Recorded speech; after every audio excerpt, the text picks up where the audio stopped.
No one grows up dreaming of finding rare metals like indium, palladium, or molybdenum in the middle of the Australian outback. But somehow, here we are.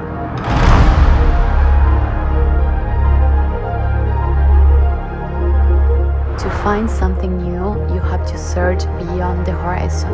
The toughest places, remote, cut off from civilization. But the places that aren't on the map hold the biggest treasures. We made our second discovery. We are not just exploring. We are redefining how mineral exploration is done. Yes! We are EarthAI. We explore for the minerals of the future, the critical metals. In a novel way, we integrate the latest self-learning software with a non-disturbing hardware and a fearless team, so we can push beyond what's humanly possible. We have the right team, we have the right instincts, and you got to do it. Our AI leads the way, and our geologists follow. We've explored terrains which experts labeled as a waste of time, but we persevered. People told us that we were crazy.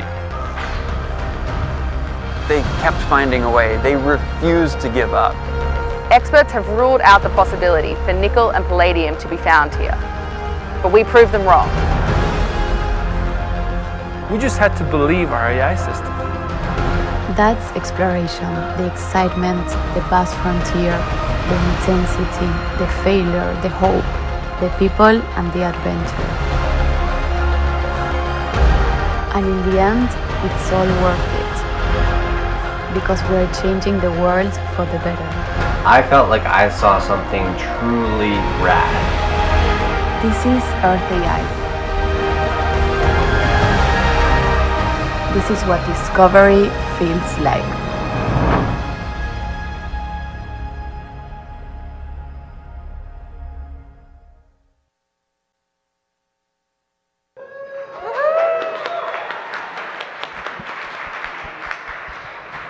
All right, thank you all. So we're going to welcome Roman to the stage. He's the founder and CEO of EarthAI, a mineral exploration company, as you can all see, where they use AI to find critical metals for the energy transition. He's a geologist with experience across the Arctic, Oceania, and Asia. A Y Combinator alum, he also developed EarthAI's proprietary targeting and drilling technologies. Please welcome Roman.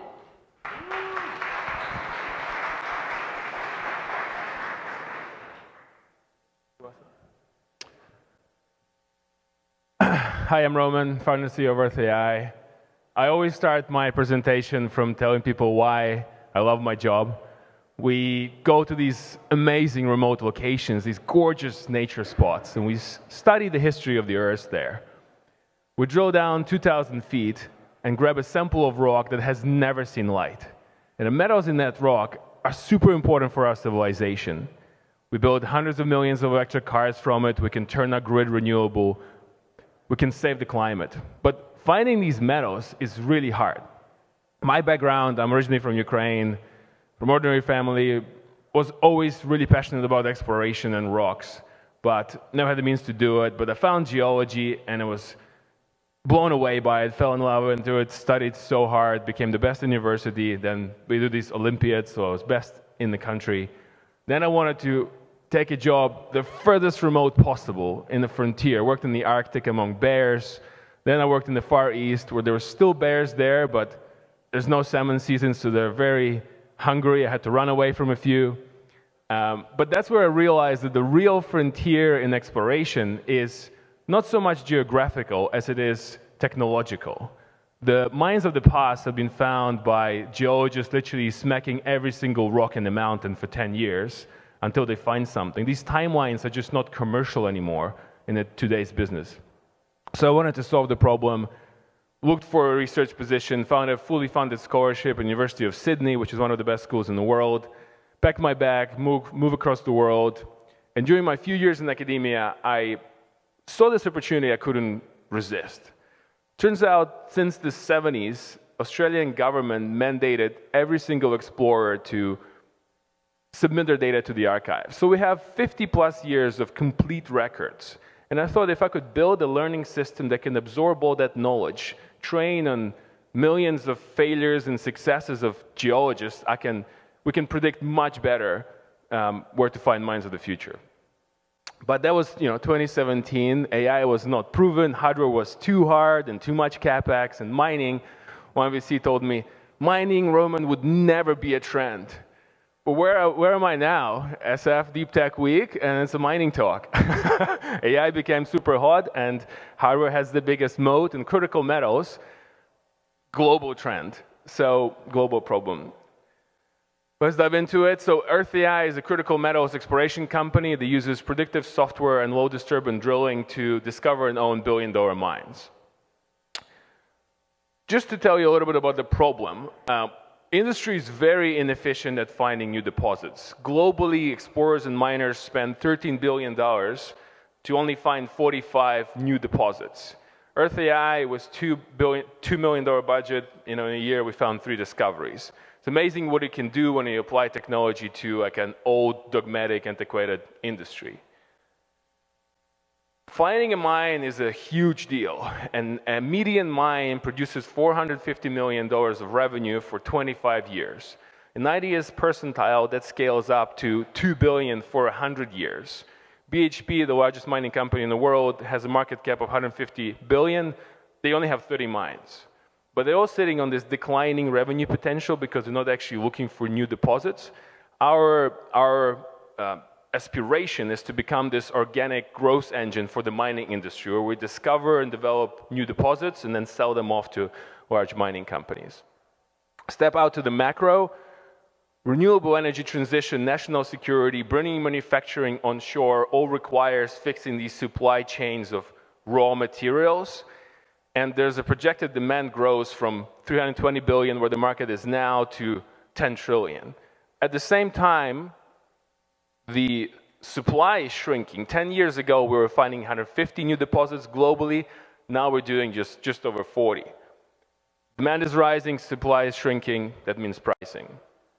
So how do you actually find a new mine or develop it? First, the hardest step is to actually find.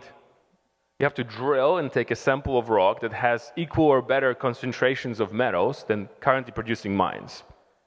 That's called discovery. After that, once you drill this one hole, you need to drill a bunch of more, maybe 50 extra holes, to map out that body of metal on the ground to see the size and the revenue potential. And then the next step is feasibility. So you do a study, you see how much actual metal you can extract from that ore, you figure out logistics, water, labor, etc. So you prove that this resource, what we call the body of metal on the ground, is profitable to be mined today. But when you look at the stats, the sort of success rates, the hardest part is the discovery. It's 1 in 200. And when you ask the question, why big mining companies don't doing exploration, is because when you scale that up, 1 in 200 is discovery, all the rest stages together is 1 out of 5. All sums up to like 1 out of 1,000, over $1 billion. So why would they do that and maybe spend 100 years looking for one if they can just M&A and buy a resource that somebody else developed for a couple of $100 million, or a feasible, proven mine for resource that has to be mined for a couple of billion? They still have multiple tens of billions of dollars of revenue potential over multiple decades to extract value from. But when you look, one more point on this is, the work that's involved in all of this, 90% of it is drilling. You just have to collect samples of subsurface rock, and there's only way to do it is to drill. How do we explore? So the first step is, as I said, we, over the years, went through and built software to half manually go through all the archives, and these are really old reports, and combine all of that with expert review into a pristine, super clean training database, 400 million training points across the whole continent. And what the model does, it learns from all the historical exploration sites, what are the geological features present on these sites. Then we predict these very precise mile squares points to explore. Rather than looking for large swaths of lands not knowing where to start, we have very precise predictions of sites where we have evidence of our thermal activity or favorable rock conditions. Then we send our geologists to those sites, they study the sites, and then decide where to drill. And drilling is you're in the middle of, it's a pretty logistically complex operation. You're in the middle of nowhere, you need 6 types of contractors. It's really hard to convince them to bring their multi-million-dollar equipment into the middle of nowhere for a small job. So typically this takes 6 to 12 months to organize for explorers. You're relying on logistics, earthworks, waste management, environmental, and drilling contractors. And you dig these mud pools, and you destroy the kind of the landscape forever. What we do is we build our own hardware set that eliminates the need, makes it independent to all these contractors, and lowers the impact to just one tennis ball size hole. This is our hardware set. We have our own mud filtration, logistics, campsite. All of this is run by just 2 people. We're fully independent, and we thought we were going to be twice cheaper. We actually drill at a quarter of the cost. So to sum up, we're EarthAI. We discover and own billion-dollar mines by using predictive software and low-impact drilling. Thank you so much. Questions? Yeah. We're going to have 5 minutes of Q&A. So fire away. Yeah. Thank you so much. I have a question about robots. Are you thinking on implementing robots to also handle part of the process here?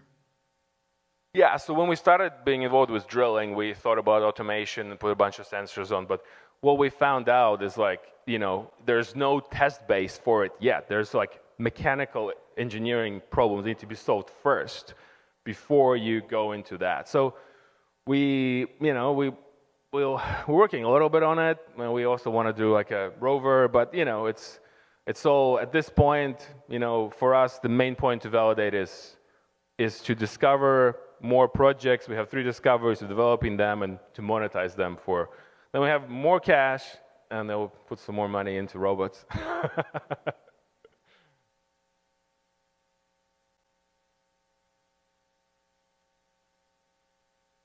Thanks, this is great. To what extent is it purely data-based versus, using people's knowledge of geology and fundamental principles of geology? Sorry, I don't understand the question. Again, sorry. Do you do this just purely based on data from where people have drilled and what they see? Or are there patterns and trends that geologists know about that, if you see this mineral in this place, it means this other mineral is probably there because it came from it or something like that? Yeah, so what the software does is leads us to these locations where there's evidence of thermal activity that are not on the map, not under, not normal geological knowledge. And we do what's called greenfield exploration, which is exploring in brand new terrains that are not known for a specific kind of mineralization. But then, that's all it does, right? Leads us to these places that we stake and own mineral rights. Then our geologists go in and they study the trends and all of that. But, mineral deposits are really small, right? So a couple of miles, that's the footprint of the whole system. So, I don't think the learnings translate too far outside. But yeah, you have these things like trends that people think about, but that's more like brownfield exploration. That's not what we do. That's more traditional geology. Hi, you mentioned you're from Ukraine. I was wondering if you're planning to deploy this in Ukraine, or if there's any other hotspots or target areas you're looking at deploying this. Yeah, so I would love to when the war ends, for sure. Currently we're in Australia. We are working with kind of negotiating deals to expand other places, but Australia is great for kind of a couple of reasons. The main one is new mines are being permitted, under a year. So if you really want to scale up the supply chains, that's the best place to start. But yeah, we're open to going somewhere else. Ukraine definitely after the war ends. Hey, just over here. So for the larger incumbents that may be considering, you said maybe transacting on these things after you discovered them, what techniques are they using to deploy machine learning models in their exploration, and where do you feel you have an edge over their practices? Yeah, so what we're doing is we are looking for brand new sites that people have never known, never found, and there's sort of survey layers over these areas, but nobody has ever highlighted in that data being like, this is the spot. What typically is done is, like, say you have an operating mine and you have a bunch of data in 3 dimensions that, you know, the mine has been mined, there's confirmed ore, and then, you know, they would go and try to remodel the data that they have to expand the mine life, expand the size of the deposit, find a little extension. So that's, you know, it's very different. The best business model here is to own the mineral rights. You know, miners would never share the mineral rights, you know, ownership to it with anyone else. So there's a reason why we are doing this ourselves, because we own the asset, the underlying assets. We're not doing services. Just over here. Just to follow up on that question on your business model. Yeah, I'm just curious if you could talk a little bit more about why you don't stop at the prospecting as a service, why you're also doing the drilling. Like, are you buying land? Like, how does the revenue share work with the asset owner? Yeah. What's the most efficient business model here? Yeah, so the thing, originally we started with, I do happen to have this slide, I think. Nope, I don't. Anyways, so we have, I would say that properly. Originally we started with kind of partnerships with other explorers when we'd go and do a discovery, but that already includes drilling. And then they take it further. Well, we found that we are so much faster at execution than traditional explorers, so it's better off for us to take the whole thing all the way through. Yeah, I think the time here is key, I think, because if you're happy to wait for the sites to be developed, you know, that will take a long time. We want to make things happen in the next couple of years. Yeah.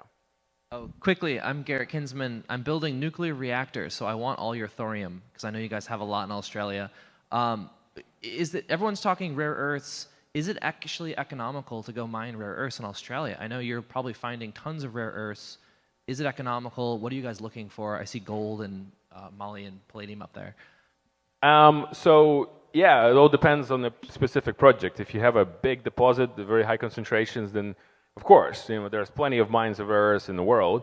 The problem is obviously is to find a high quality project. You know, if you have a small low grade mine in the middle of nowhere with high logistics, then yeah, it's a very sort of project-based approach, and that's what exactly the feasibility study is. So yeah, of course, they're profitable rare earth mines. They could be anywhere in the world. It just have to be high quality deposit underlying it.